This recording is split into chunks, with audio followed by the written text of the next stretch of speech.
Varicose veins తో బాధపడుతున్నారా? భారతదేశంలోనే బెస్ట్ ట్రీట్మెంట్ అందించే ఏకైక హాస్పిటల్ ఏవిస్.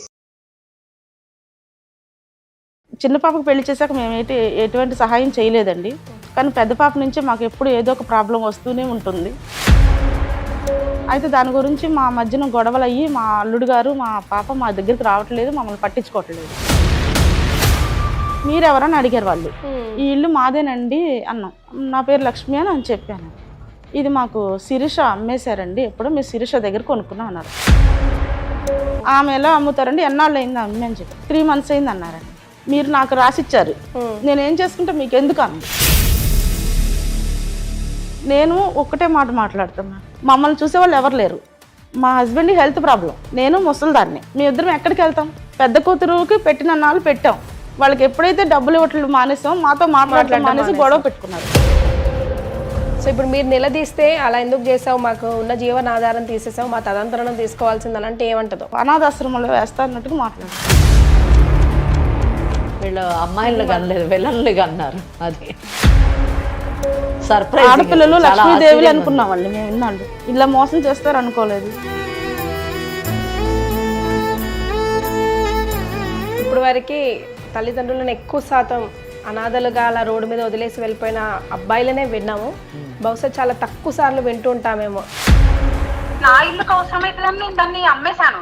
ఇప్పుడు నేను చేయాలంటే నేను చేయలేను మేడం. ఇప్పుడు అంత మళ్ళీ ఇన్వెస్ట్ చేసి నేను అక్కడ ఇల్లు వాళ్ళకి పెట్టాలంటే నేను పెట్టలేను. ఆమె వచ్చి నన్ను నువ్వు ఇల్లు ఎట్లా అమ్ముకున్నావు అని అంటే, నీకు ఇల్లు ఇచ్చినప్పుడు నేను అడగలేదు కదా. ఇప్పుడు నేను చెప్తే నేను కూడా ఏం చేయలేను మేడం. ఎట్లయితే అట్లా అవుతుంది మేడం. ఇంకా నేను కూడా అంతే. ఇంకా నేను చేసిన తప్పు ఏదైనా ఉందంటే మా పిల్లల్ని మేము గుడ్డిగా నమ్మాము.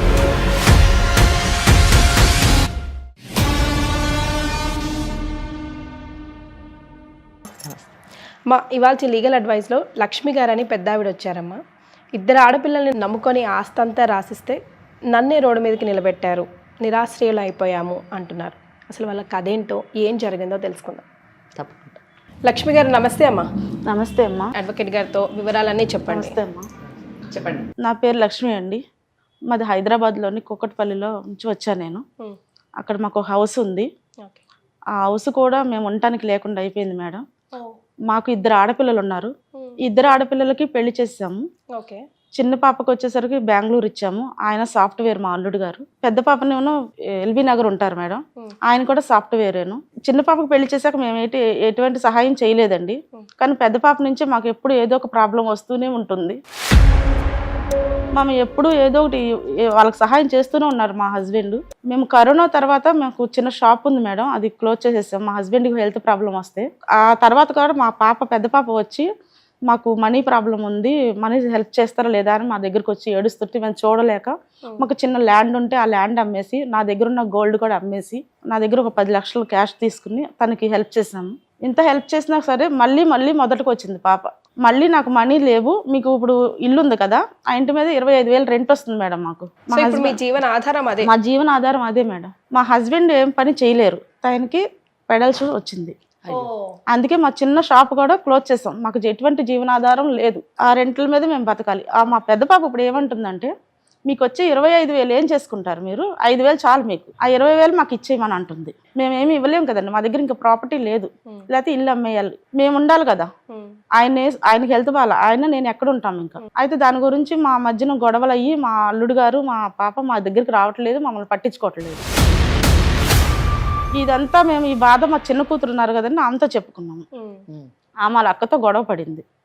వాళ్ళ నాన్నగారికి బాగోపోయేసరికి వచ్చి మధ్యలో వస్తూ మమ్మల్ని బాగా చూసుకుంటూ హాస్పిటల్ తీసుకెళ్ళి మా ఆయనకి మెడిసిన్ ఇప్పించి బాగా చూసుకుంటుంది. ఇప్పుడు చిన్న కూతురు మొత్తం బాధ్యత తీసుకుంది. నాకేమనిపించిందంటే, ఇప్పుడు వరకు పెళ్లి చేశాక చిన్న కూతురికి మేమేమి ఇవ్వలా, మాకు కొడుకులు లేరు, 2 ఆడపిల్లలే. పెద్ద కూతురికి ఇప్పటి వరకు మా దగ్గర ఉన్నదంతా ఆమెకు ఇచ్చేసాం. ఈ చిన్న పాప బాగా చూసుకుంటుందని నాకు అనిపించి మా ఆయనతో చెప్పాను, ఈ ఉన్న ఇల్లు చిన్న పాప పేరు మీద పెడదాం అన్నాను. మనం ఉన్న నాళ్ళు ఉంటాం, తర్వాత మన పాప తీసుకుంటుంది అన్నాను. నేనే మా ఆయనకి చెప్పాను. ఆయన కూడా సరే అని చెప్పేసి రాసిచ్చేసాం. రాసిచ్చిన తర్వాత మా పాప ఏమందంటే, కొన్ని రోజులకి ఇల్లు రిపేర్ ఉందమ్మా, మీరు వెళ్ళి హాస్పిటల్కి దగ్గరలోనే ఒక రూమ్ చూస్తాను, అక్కడ ఉండండి, తన్ని హాస్పిటల్కి తీసుకెళ్ళాలి కాబట్టి మీరు ఇంత దూరం నుంచి వెళ్ళాక ఈలోపు రిపేర్ కూడా అవుద్ది, మనకి కొన్ని నెలలు బయట ఉండండి అని చెప్పింది.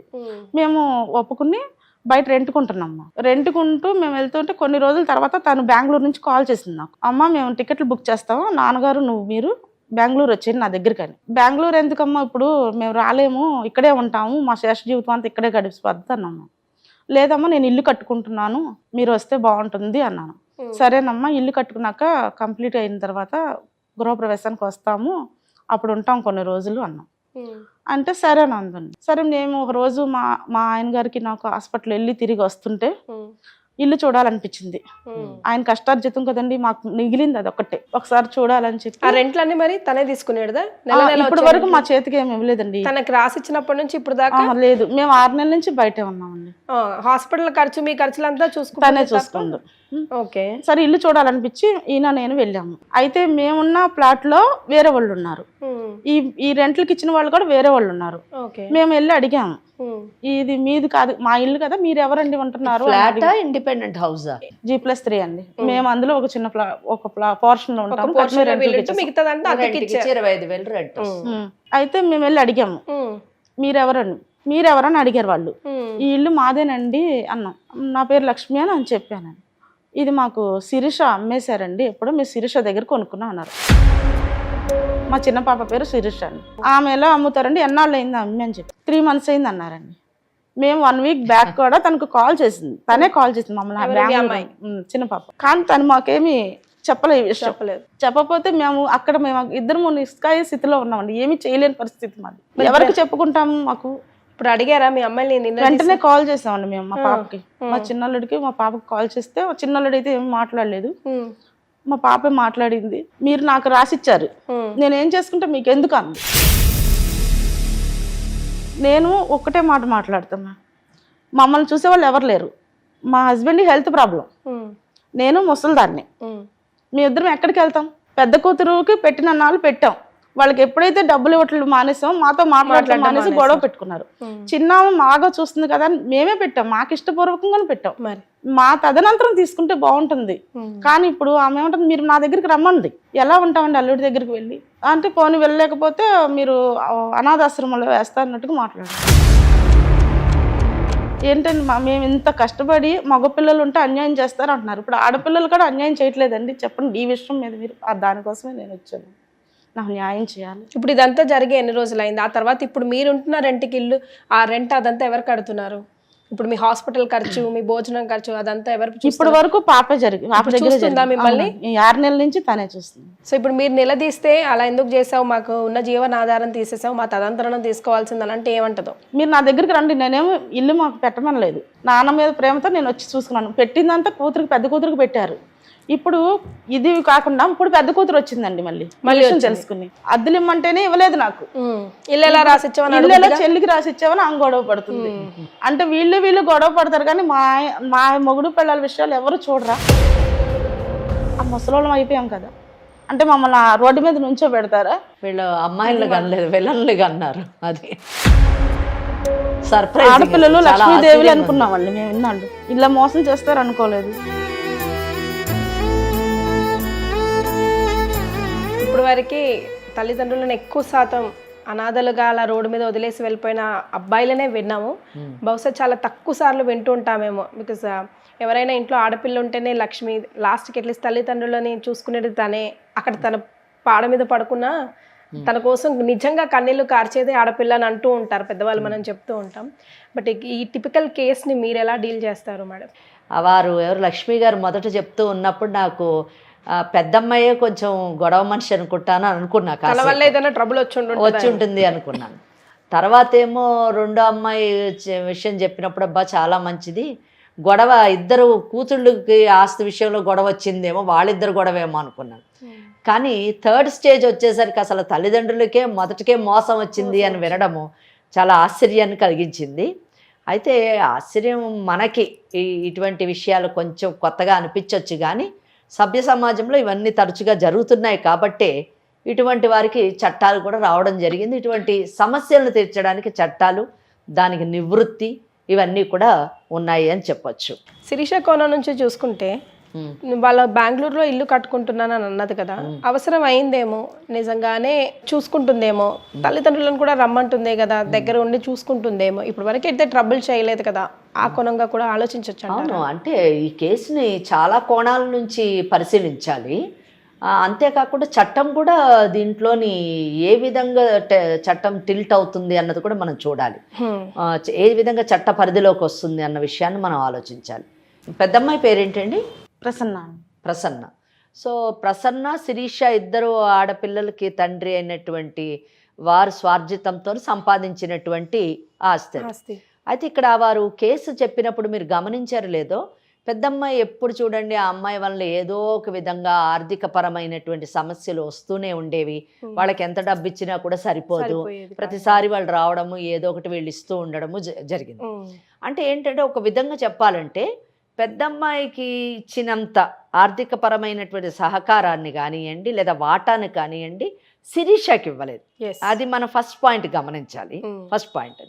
ఇంకా సెకండ్ ఇష్యూ ఏంటంటే వీళ్ళు చేసినటువంటి ఇంకొక తప్పు ఏంటంటే ఏదన్నా ఇవ్వాలి అని అనుకున్నప్పుడు ఇద్దరికి సరిసమానంగా ఇవ్వాల్సింది. అంటే పెద్దమ్మాయి వచ్చి చెప్పారు కదా, వాళ్ళు ఓ 10 లక్షల రూపాయలు డబ్బు ఇచ్చాము ఒకసారి, ఇలా ఇచ్చినప్పుడు ఆమెకి ఇచ్చినప్పుడల్లా ఈక్వల్గా ఓ 10 లక్షలు 5 లక్షలు ఆమెకి, ఒక 5 లక్షలు ఈమెకి ఇచ్చి ఉంటే అప్పుడు ఏమైందంటే సమన్యాయం జరిగేది. అది రెండో విషయం. మరి ఆ రాసి ఇచ్చినటువంటి డాక్యుమెంట్ ఏం డాక్యుమెంట్ అన్నది మనకు తెలియదు. అది వీలునామానా లేదా గిఫ్ట్ డీడా లేకపోతే సేల్ డీడా ఏంటి అన్నది మనకి ఏం రాశారమ్మా? రిజిస్ట్రేషన్ చేసిందమ్మా. సరే, ఆవిడ మేబీ పెద్ద ఆవిడ చెప్పలేకపోతున్నారు. రిజిస్టర్ ఏ డాక్యుమెంట్ అయినా చెయ్యాలి. ఇప్పుడు గిఫ్ట్ డీడ్ అయినా చేయాల్సిందే, వీలునామా అయినా చేయాల్సిందే, సేల్ డీడ్ అయినా చేయాల్సిందే, ఏదో ఒకటి మొత్తం మీద అయితే అమ్మాయికి ఇచ్చారు. సో ఇక్కడ అలా ఇవ్వడం వల్ల ఒక్కసారి మీరు ఆలోచించండి. అంటే స్ట్రిక్ట్గా మన ముందు ఒక పెద్ద ఆవిడ, వయసులో పెద్ద ఆవిడ, మాకు న్యాయం చేయండి, మేము చాలా దయనీయమైనటువంటి పరిస్థితుల్లో ఉన్నాము అని కూర్చున్నారు కాబట్టి, ఈ కార్యక్రమానికి వచ్చారు కాబట్టి ఏదో ఒకటి చెయ్యాలి అనేటటువంటి ఒక సదుద్దేశంతో మాట్లాడడమే కానీ స్ట్రిక్ట్గా చట్టపరంగా తీసుకుంటే మరి మీరు ఒక డాక్యుమెంట్ అయితే రాశారు, రిజిస్టర్ కూడా చేశామని చెప్తున్నారు. మరి రిజిస్టర్ చేసిన తర్వాత ఫస్ట్ ఆస్పెక్ట్ అది ఆ అమ్మాయికే చెందుతుంది ఒకటి.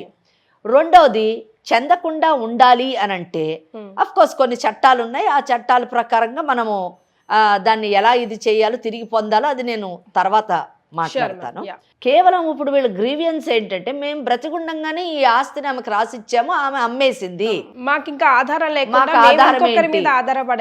ఆధారపడేలా అయ్యింది అన్నది వీళ్ళ కేసు.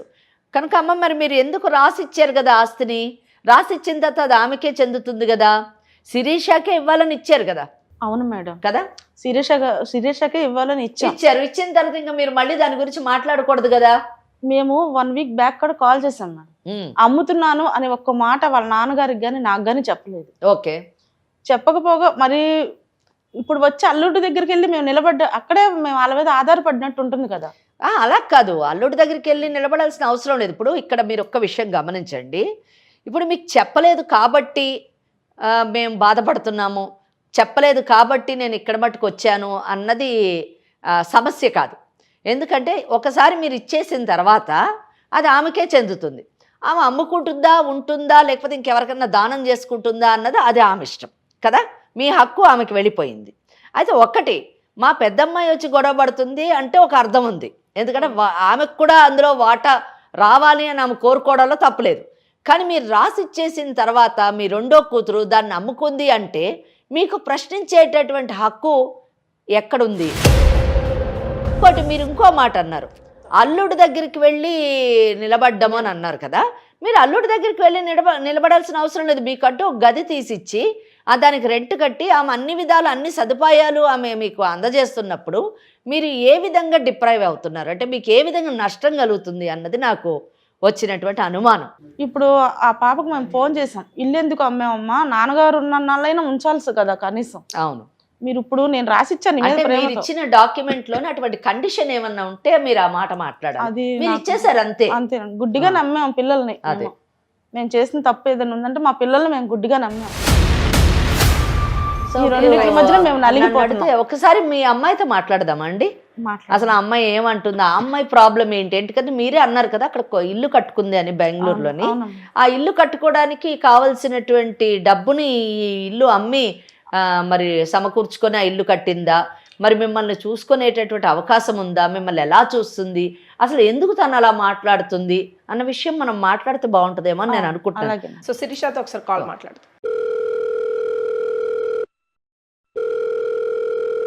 అమ్మా శిరీష, హలో, ఎవరండి? నేను అమ్మను మాట్లాడుతున్నాను. అమ్మా చెప్పండి.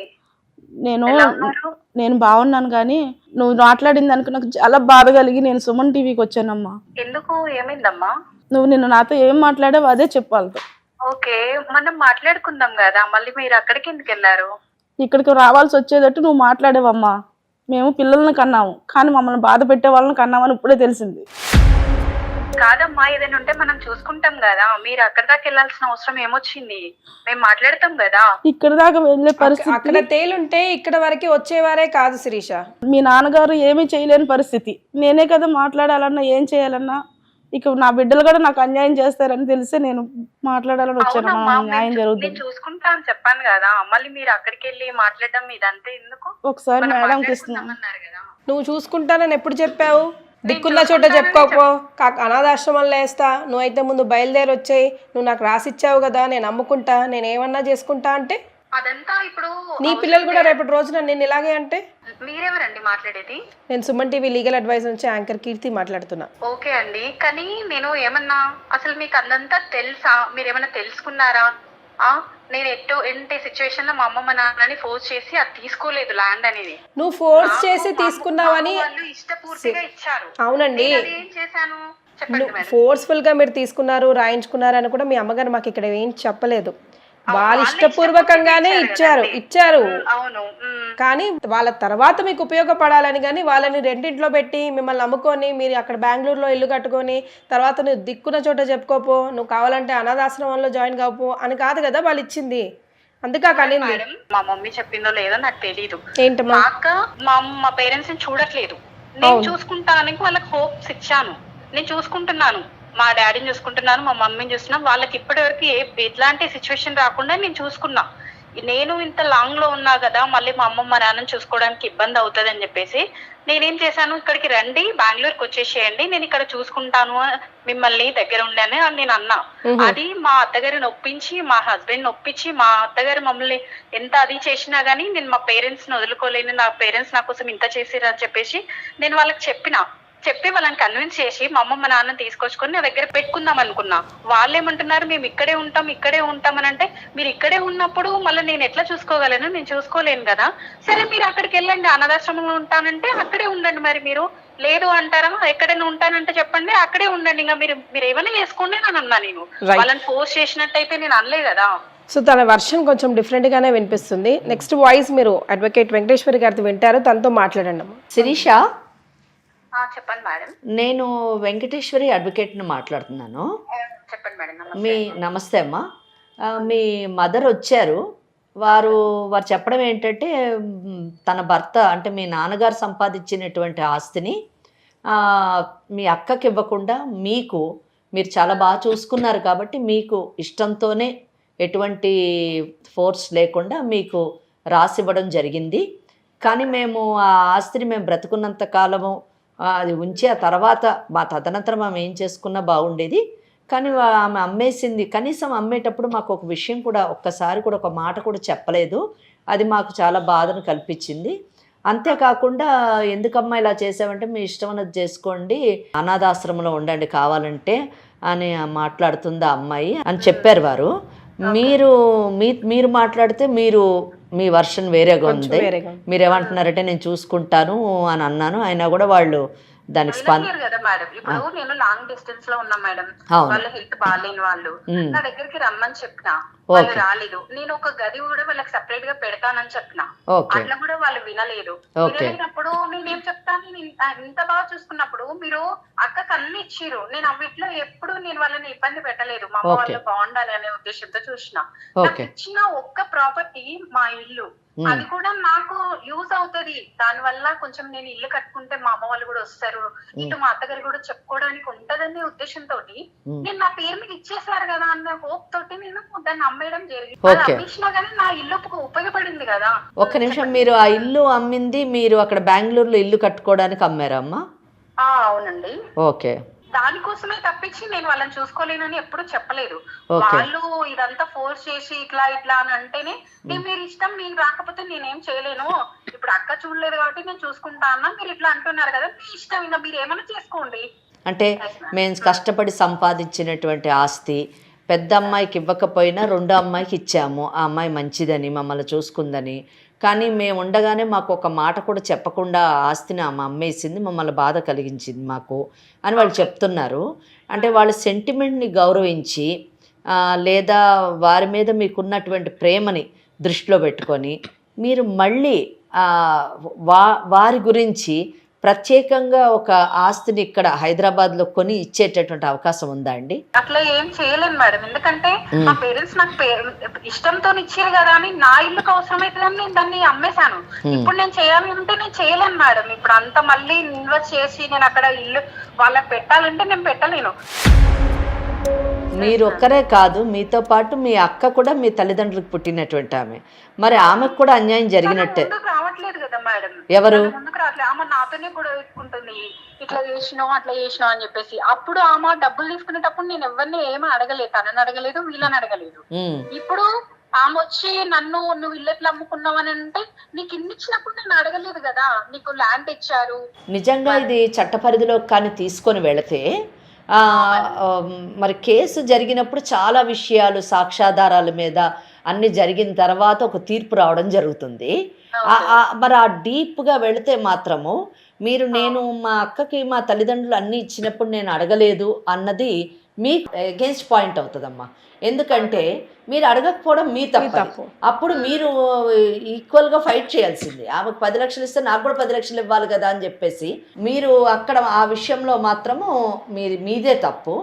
కానీ ఈరోజు వాళ్ళు ఏమంటున్నారంటే, మేము బ్రతికుండగా అదే అమ్మకుండా ఉండాల్సింది, మేము ఇంకొకరి మీద డిపెండ్ అయ్యే అవసరం, మేము ఈరోజు వేరే వాళ్ళ మీద డిపెండ్ కావాల్సి వస్తుంది, మమ్మల్ని తనింటికి వచ్చి ఉండమంటే అల్లుడు ముందు మేము ఎలా ఉంటాము, పారాలిసిస్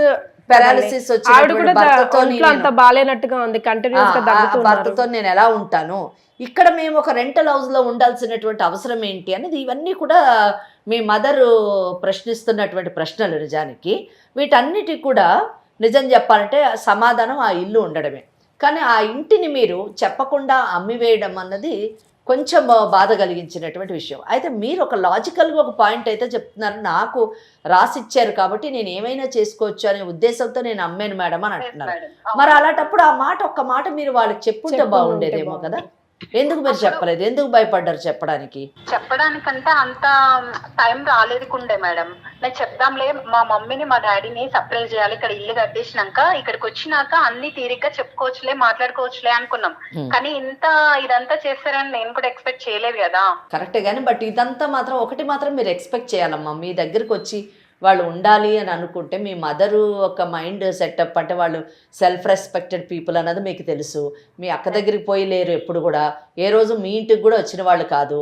ఇటువంటి పరిస్థితుల్లో మీ దగ్గరికి వచ్చి వాళ్ళు ఉంటారు అని అనుకోవడం మీరు నిజంగా చేసిన తప్పేమో అని అనిపిస్తుంది ఆ ఆలోచన. ఏదేమైనా కానీ ఇప్పుడు వాళ్ళకి ఆల్టర్నేటివ్ మీరు ఏర్పాటు చేయకపోతే ఇక్కడ హైదరాబాద్లోని చట్టం మీకు కొంచెం ఎగెయిన్స్ట్గా ఉందమ్మా. నిజానికి సీనియర్ సిటిజన్స్ యాక్ట్ అని చెప్పేసి ఒక చట్టం వచ్చిందమ్మా. ఈ చట్టం ప్రకారం ఏంటంటే సీనియర్ సిటిజన్స్ యొక్క ఆస్తి కానివ్వండి, వాళ్ళ హక్కులకు కానివ్వండి, ఏవైనా భంగం కలిగినప్పుడు సీనియర్ సిటిజన్స్ ఆ చట్టాన్ని ఇన్వోక్ చేసేటటువంటి అవకాశం ఉంది. ఆ చట్టం ప్రకారము తల్లిదండ్రులు ఏదైనా ఆస్తిని తమ బిడ్డలకు ఇచ్చి వాళ్ళకు కావలసిన రీతిలోని వాళ్ళకి సదుపాయాలు జరగనప్పుడు తిరిగి ఆ ఆస్తిని పొందేటటువంటి అధికారము ఆ చట్టం వాళ్ళకి కలిగించింది. అంటే ట్రిబ్యునల్ నిజం చెప్పాలంటే ఆ ఆస్తిని తిరిగి మళ్ళీ వాళ్ళ వశం చేసేనంత అధికారాన్ని ఆ ట్రిబ్యునల్ కలిగి ఉంటుంది. ఆ చట్టం అంత అధికారాన్ని సీనియర్ సిటిజన్స్ కి ఇవ్వడం జరిగింది. లేదు మేడం, దానికి ఏం నేను ఒప్పుకోను. ఎందుకంటే వాళ్ళు ఇష్టపూర్తిగా ఇచ్చారు, నేను వాళ్ళను అడగలేదు, ఫోర్స్ చేయలేదు. మా పేరెంట్స్ నేను చూసుకుంటానని చెప్పేసి వాళ్ళకి నాకు ఆ ధీమా ఉంది కాబట్టి నేను ఇల్లు అమ్మగలిగాను. ఇప్పుడు మీరు ఇవన్నీ చెప్తే నేను కూడా ఏం చేయలేను మేడం. ఓకే, ఒక మాట వినండి. నేను చట్టం గురించి మీకు చెప్పాను. మీరేమంటున్నారంటే ఇప్పుడు ఇది నేను చెప్పింది ఏం కొత్త విషయం కాదమ్మా. చాలా వేల కేసులు కింద కోర్టులలోని ట్రయల్ కోర్ట్స్లో ఫైల్ అవుతూ ఉంటాయి. ఇంకా సీనియర్ సిటిజన్స్ యాక్ట్ 2007కి రాకముందు నిజానికి తల్లిదండ్రులు కానివ్వండి లేదా ఎవరైనా ఆత్మీయులు కానివ్వండి తమకిష్టమైనటువంటి వారికి గిఫ్ట్ డీడ్ కానివ్వండి లేదా ఇంకే డాక్యుమెంట్ అన్నా చేసి వాళ్ళకు కావలసిన విధంగా సదుపాయాలు ఆ వ్యక్తి చేయనప్పుడు దాన్ని క్యాన్సిలేషన్ కూడా వేసుకొని కేసులు గెలిచి తిరిగి ఆస్తులు పొందినటువంటి కేసులు ఎన్నో ఉన్నాయి. అటువంటి తీర్పులు చరిత్రలో ఎన్నో ఉన్నాయమ్మా. కనుక మీరు ఒప్పుకున్నా ఒప్పుకోకపోయినా చట్టం తన పని తను చేసుకుంటూ పోతూనే ఉంటుంది. ఇంకొకటి ఇక్కడ మీ కేసులో ఇంకొక ప్రాబ్లం ఏముందంటే మీ పేరెంట్స్ సపోర్ట్ ఉన్నంత మటుకే మీరు ఈ మాటలన్నీ మాట్లాడగలరు. కానీ లేని పక్షంలో మీ సిస్టర్ మీ అక్క ఆ మొక్కదానికే అధికారం కాదు, నాకు కూడా అధికారం ఉంది, ఇందులో నాకు కూడా భాగం వస్తుంది అని రేపు ఆమె కూడా లిటిగేషన్ స్టార్ట్ చేస్తే మీ ఇద్దరు అక్కచెల్లెళ్ళు తల్లిదండ్రులు అందరూ కలిసి కోర్టు చుట్టూ ఒక 20 సంవత్సరాలు తిరగాలి. ఆ కోర్టు ఖర్చులు కానివ్వండి ఇంకా ఇతర ఖర్చులు అన్నీ పెట్టుకుంటే ఆ ఆస్తి కంటే ఎక్కువ అయ్యేటటువంటి అవకాశాలు ఉన్నాయి. కనుక నేనేమంటున్నానంటే Shirisha, you think for some alternative మీ పేరెంట్స్కి. Don't expect. అంటే నేను అనేది ఏంటంటే మీ పేరెంట్స్, నేను మిమ్మల్ని ఏం తప్పు పట్టట్లేను, మీరు అనుకోవడంలో కూడా తప్పు లేదు. నాకు రాసి ఇచ్చేశారు కాబట్టి నేను నా ఇష్టం ఉన్నట్టు చేసుకోవచ్చు అని అనుకొని చేశాను మేడం అని అన్నారు మీరు అమ్మేనని. కానీ బట్ ఒక్క చిన్న తప్పు ఏంటంటే మీ పేరెంట్స్కి చెప్పుకుంటే బాగుండేది. కానీ మీరు దానికి మళ్ళీ జస్టిఫికేషన్ ఇచ్చారు, మా పేరెంట్స్ సడన్ సర్ప్రైజ్ ఇవ్వాలనుకున్నాను అని అన్నారు. కానీ అది కూడా రాంగ్ అని నేను అంటున్నాను. ఎందుకంటే మీ పేరెంట్స్ని మీ అత్తగారు మీ భర్త ఉన్న చోటకు వచ్చి వాళ్ళని ఉండాలంటే వాళ్ళకి ఇబ్బందికరంగా ఉంటుంది అనేటటువంటి విషయాన్ని మీరు కొంచెం మర్చిపోయారేమో అనిపించింది. ఏది ఏమైనా కానీ ఇక్కడ ఇరుపక్షాలు ఒక విధంగా చెప్పాలంటే ఎవరి మటుకు వాళ్ళు ఎవరి స్థాయిలో వాళ్ళు కరెక్ట్గానే ఆలోచించారని చెప్పచ్చు. కానీ ఒక్కసారి కోర్టులో కేసులు అంటూ పడితే ఈగో అన్నది దెబ్బతినకూడదమ్మా. సమ్టైమ్స్ ఈగో దెబ్బతిన్నప్పుడు కోర్టులో కేసులు పడితే దాని నెట్ రిజల్ట్ కొన్ని సంవత్సరాలు కొన్ని తరాలు బాధను క్షోభను అనుభవించవలసి ఉంటుంది. నిజంగా ఆస్తుల విషయాల్లోని డబ్బులు పోగొట్టుకొని ఆస్తులు పోగొట్టుకొని టైం పోగొట్టుకొని జీవితాలు పోగొట్టుకున్నటువంటి వారు ఎందరో ఉన్నారు. అటువంటి పరిస్థితి మీకు రాకూడదని నేను కోరుకుంటున్నాను. నేనేం అడ్వైస్ చేస్తున్నానంటే ఇది కోర్టు పరిధిలోకి వెళ్ళే కంటే కూడా తల్లిదండ్రులు మీరు మీ అక్క అందరూ కూర్చొని సామరస్యంగా ఒక కన్క్లూషన్కి వచ్చి మీ తల్లిదండ్రులకు ఒక ఆల్టర్నేటివ్ ప్రాపర్టీని మీరు ఏర్పాటు చేసి వాళ్ళ తదనంతరం ఎవరికి ఎంత రావాలో వాళ్ళు తీసుకుంటే బాగుంటుందేమో అని నేను అనుకుంటున్నాను. లేని పక్షంలోని కోర్టుకు వెళ్తే మాత్రము కోర్టు తప్పకుండా ఆ పని చేస్తుందండి. చట్టం మీ వైపు టోటల్గా లేదు అని నేను చెప్పగలను. నేను కూడా ఇంత సఫర్ చేసి వాళ్ళ కోసం ఆలోచించి నేను ఇదంతా చేసిందే కానీ ఇట్లా చేస్తారని నేను ఎక్స్పెక్ట్ చేయలేదు. ఎట్లయితే అట్లా అవుతుంది మేడం. ఇంకా కూడా అంతే, ఇంకా ఏమనట్లేదు. ఇక్కడ ఈ అమ్మాయి వినే పరిస్థితిలో లేదు శిరీష. వీళ్ళ తప్పు ఏంటంటే ఆ అమ్మాయికి రాసి ఇచ్చేయడం. ఆ డాక్యుమెంట్ కూడా ఒకసారి చూడాలండి నిజం చెప్పాలంటే. ఒకవేళ ఆ డాక్యుమెంట్లో ఏమైనా కండిషన్స్ ఉండి అంటే చాలా మటుకు ఏమని పెడతారంటే తల్లిదండ్రులు మమ్మల్ని చూసుకున్నంత కాలము మమ్మల్ని సేఫ్గా చూసుకుంటారని ఆశిస్తూ ఈ ఆస్తిని ఇవ్వడం జరిగింది అని రాస్తూ ఉంటారు. పేపర్లు ఉన్నాయా అమ్మ మీ దగ్గర? ఉన్నాయి మ్యామ్. సరే, ఆ పేపర్లు చూపిస్తారా? తీసుకొచ్చి మీకు చూపించండి. చూపిస్తే దాంట్లో ఉన్నటువంటి కండిషన్స్కి అంటే కొంతమంది ఇప్పుడు ఈ కేసులో మేము బ్రతుకున్నంత కాలము ఈ ఆస్తి మా చిన్న కూతురు ఆధ్వర్యంలోనే ఉండాలి, మా తదనంతరం మేము ఏమైనా చేసుకోవచ్చు అనేటువంటి కండిషన్ ఉందనుకోండి. ఆ కండిషన్కి వ్యతిరేకంగా ఈ అమ్మాయి కానీ చేస్తే తప్పకుండా వీళ్ళు అది క్యాన్సిలేషన్ అంటే క్యాన్సిల్ చేయండి అని వెళ్ళొచ్చు. లేదా సీనియర్ సిటిజన్స్గా మా హక్కుకి భంగం కలిగింది, మేము ఈరోజు నిరాశ్రయులుగా రోడ్డు మీద ఉన్నాము, ఆమె దయా దాక్షిణ్యాల మీద బ్రతకవలసినటువంటి అవసరం మాకు లేదు కనుక మా ఆస్తిని మాకు రెస్టోర్ చేయండి అనేటటువంటి కేసును కూడా వీళ్ళు సీనియర్ సిటిజన్స్ యాక్ట్ని ఇన్వోక్ చేయొచ్చు. అది థర్డ్ పర్సన్స్కి అమ్మారు కాబట్టి ఆల్టర్నేటివ్ అరేంజ్ చేయండి అని చెప్పేసి దానికి తగ్గ రేటుకు తగ్గట్టుగా ఆర్డర్ ఇచ్చేటటువంటి అవకాశం కూడా ఈ కేసులో ఉంది. అమ్మ మీరు ఒకటే చెయ్యాలి, మీ అమ్మాయి ఇప్పుడు దురదృష్టం ఏంటంటే మీరు మంచి ఉద్దేశంతోని ప్రేమతోని బిడ్డలపైన అనురాగంతోని మీరు తీసుకున్నటువంటి నిర్ణయము ఒక తప్పుడు నిర్ణయంగా మారింది. దాని నెట్ రిజల్ట్ ఏంటంటే మీరు నిరాశ్రయులయ్యారు, మీరు ఈ రోజున మానసిక క్షోభకు లోనవుతున్నారు. పెద్దమ్మాయి ఏమో మా తల్లిదండ్రులు నాకు అన్యాయం చేశారు, నా హక్కుకి భంగం కలిగించారు అని ఆ అమ్మాయి బాధపడుతుంది. రెండో అమ్మాయి ఏమో మాకు ఇచ్చినట్టే ఇచ్చి ఈరోజు నన్ను ఇటువంటి సమస్యలోను పెట్టారు అని ఆ అమ్మాయి బాధపడుతుంది. ఇట్లా ఇంతమంది బాధపడుతున్నారు కాబట్టి మీరందరూ కూర్చొని వీలైనంత మటుకు సెటిల్మెంట్ చేసుకోవడానికి ట్రై చేయండి. కానీ బట్ శిరీష ఏమాత్రం కూడా అంగీకరించే పరిస్థితిలో లేదు. ఎందుకంటే ఆమె అమ్మేసి వేరే ఇల్లు కట్టుకుంది కాబట్టి మళ్ళీ ఆమె రెస్టోర్ చేసేటటువంటి ఆర్థిక పరిస్థితి ఆమెకు లేకపోయి ఉండొచ్చు. ఏది ఏమైనా కానీ మీరు ఒకవేళ లేదు మాకు ఆ ఇల్లు కావాలి, మేము అది లేనిదే మేము బ్రతికేటటువంటి అవకాశం కష్టము, ఈ అమ్మాయి మాకు అన్యాయం చేసింది, మేము చెప్పింది ఒకటి ఈ అమ్మాయి చేసింది ఒకటి అనేటటువంటిది ఉంటే మీరు తప్పకుండా సీనియర్ సిటిజన్స్ యాక్ట్ని మీరు ఇన్వోక్ చేయొచ్చండి. మీరు దాన్ని ఆశ్రయించి తప్పకుండా మీకు మా ఇల్లు మాకు కావాలి, మా ఆస్తి మాకు కావాలి, మేము నిరాశ్రయులుగా ఉండడానికి వీలు లేదు, మాకు న్యాయం చేయండి అని చెప్పేసి మీరు ట్రిబ్యునల్ని ఆశ్రయిస్తే మీకు న్యాయం జరిగేటటువంటి అవకాశం ఉంది. అయితే కేసు వేసే ముందు అంటే మీకు ఈ లీగల్ అడ్వైస్ కార్యక్రమం మీకు అండగా ఉంటుంది.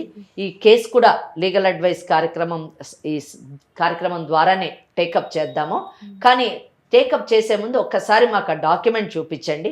ఆ డాక్యుమెంట్లో వలన మీకు ఎంత బలం చేకూరుతుందో చూసి దాన్ని బట్టి మనం నిర్ణయం తీసుకొని మీకు వీలైనంత న్యాయం చేయడానికి ప్రయత్నిస్తాము. ఇంకొకటండి, ఇక్కడ ఆస్తే కాదు వాళ్ళకి ఆధారము ఆదాయము లేనప్పుడు మెయింటెనెన్స్ కూడా అడిగేటటువంటి అవకాశం ఉంది. ఆడపిల్లలైనా ఎవరైనా ఈరోజు ఆడపిల్లలు ఆస్తులు తీసుకున్నప్పుడు బాధ్యతలు కూడా పంచుకోవాలి. దట్ ఈస్ వాట్ చట్టం చెప్తుంది. కనుక వీళ్ళు ఇప్పుడు రెండో అమ్మాయి మీద పెద్ద అమ్మాయి మీద కూడా మేమిద్దరం ఇప్పుడు నిరాశ్రయులు, మాకు వేరే ఆధారం లేదు. అప్పుడు ఆ ఇల్లు ఉన్నప్పుడు 25,000 రెంట్ వచ్చేది, ఆ రెంట్ ద్వారా బ్రతికేవాళ్ళం. ఈ రోజు అది కూడా లేదు, మేము ఎలా బ్రతకాలి, ఇద్దరు మెయింటెనెన్స్ ఇవ్వండి అని అడగాలి. అవకాశం ఉంది. కనుక మెయింటెనెన్స్ కూడా మీరు అడిగేటటువంటి అవకాశం ఉంది. మనము ఇదంతా కూడా చూద్దాము, డాక్యుమెంట్స్ అన్ని చూసి పరిశీలించి తప్పకుండా ఈ కేసు టేకప్ చేసి వీలైనంత మటుకు చట్ట పరిధిలోని మీకు ఎంతవరకు న్యాయం జరుగుతుందో మనం పరిశీలిద్దామండి.